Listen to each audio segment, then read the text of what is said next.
Hello बच्चों, let's read this question. The question says which of the statement are true and which are false?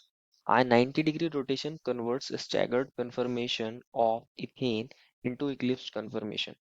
बच्चों इस question में हमसे बोला गया है कि अगर हम 90 डिग्री रोटेट करते हैं स्टैगर्ड कन्फर्मेशन को तो हमें इक्लिप्स कन्फर्मेशन मिल जाता है इथेन के अंदर। तो क्या ये स्टेटमेंट ट्रू है या फिर फॉल्स है, हमें ये बताना है। फर्स्ट ऑफ ऑल बात करते हैं इस क्वेश्चन में बच्चों हमारे की कंसेप्ट के बारे में। की कंसेप्ट क्या होगा बच्चों हमारे पास? Conformations of ethane. क्या होगा बच्चों हमारे पास की कंसेप्ट? Conformations of ethane. तो अगर हम बात करें हमारे पास कन्फर्मेशंस अलग अलग कैसे देखने को मिलती हैं।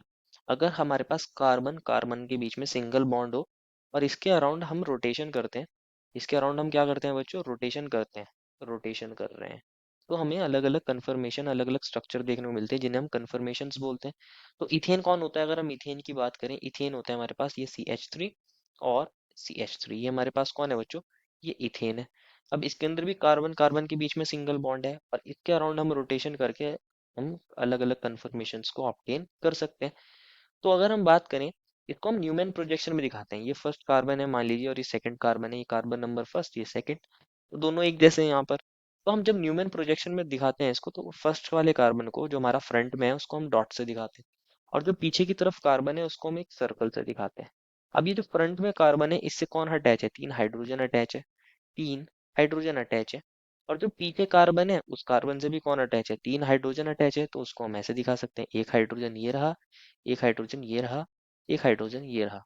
तो अभी हमने क्या किया है, ये जो फ्रंट वाला हाइड्रोजन है और ये जो पीछे कार्बन पर हाइड्रोजन है, ये एक के पीछे ठीक एक है। इनके बीच में यहाँ अगर हम बात करें इन दोनों के हाइड्रोजन के प्लेन्स में जो एंगल है वो कितना है? 0 डिग्री। इस एंगल को डायहेड्रल एंगल बोलते हैं और यहाँ वो एंगल 0 डिग्री होता है अगर हमारा फ्रंट वाले हाइड्रोजन के ठीक पीछे ये बैक वाले कार्बन पर हाइड्रोजन हो, सिमिलरली इसके पीछे ये वाला हाइड्रोजन। और इस कन्फर्मेशन को बोलते हैं इक्लिप्स्ड। क्या बोलते हैं बच्चों? इक्लिप्स्ड कन्फर्मेशन बोलते हैं। हम क्या कर सकते हैं, यहाँ 60 डिग्री रोटेशन कर सकते हैं। मान लीजिए हमने फ्रंट वाले कार्बन को फिक्स किया है और पीछे वाले कार्बन के अराउंड रोटेशन करा है। ये वाला हाइड्रोजन हमारा यहाँ आ जाएगा, ये 60 डिग्री रोटेट करेगा तो यहाँ चला जाएगा और ये 60 डिग्री रोटेट करने पर हमारा इधर चला जाएगा। तो हमारे पास एक नई कन्फर्मेशन देखने को मिलती है, एक नई कन्फर्मेशन देखने को मिलती है जिसमें ये फ्रंट वाला कार्बन है, इससे कौन थे? तीन हाइड्रोजन अटैच थे।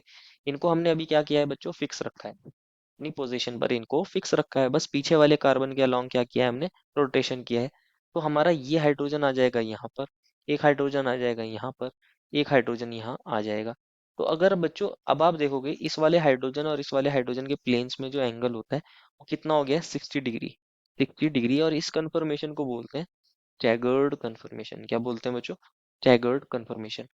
अब आप क्या कर सकते हो, अभी अगेन आप 60 डिग्री रोटेशन कर सकते हो। अगर आप दोबारा से 60 डिग्री रोटेशन करोगे तो ये वाला जो हाइड्रोजन है ये इसके पीछे आ जाएगा, ये वाला हाइड्रोजन इसके पीछे चला जाएगा और ये वाला हाइड्रोजन इस फ्रंट वाले हाइड्रोजन के ठीक पीछे चला जाएगा। एक अगेन हमारे पास एक और कंफर्मेशन बन जाएगी। क्या बन जाएगी बच्चों? ये हाइड्रोजन है हमारे पास फ्रंट वाले कार्बन पर, ये हमारे फिक्स थे। और पीछे वाले कार्बन पे अगेन क्या हो गया होगा? हमारे पास क्या देखने को मिलेगा? यहाँ इस वाले हाइड्रोजन के ठीक पीछे एक हाइड्रोजन आ गया है, इस हाइड्रोजन के ठीक पीछे एक हाइड्रोजन, इस हाइड्रोजन के ठीक पीछे एक हाइड्रोजन। तो अगर आप देखोगे बच्चों हमारे पास अगेन हाइड्रोजन के ठीक पीछे हाइड्रोजन चला गया तो अगेन क्या बन गया है? इक्लिप्स बन गया है। कौन सी कन्फर्मेशन बन गई है? इक्लिप्स कन्फर्मेशन बन जाती है। तो अभी आपने देखा है कि अगर हम स्टैगर्ड कन्फर्मेशन के अंदर 60 डिग्री रोटेशन कर रहे हैं, कितनी? 60 डिग्री रोटेशन, तो इक्लिप्स बनती है।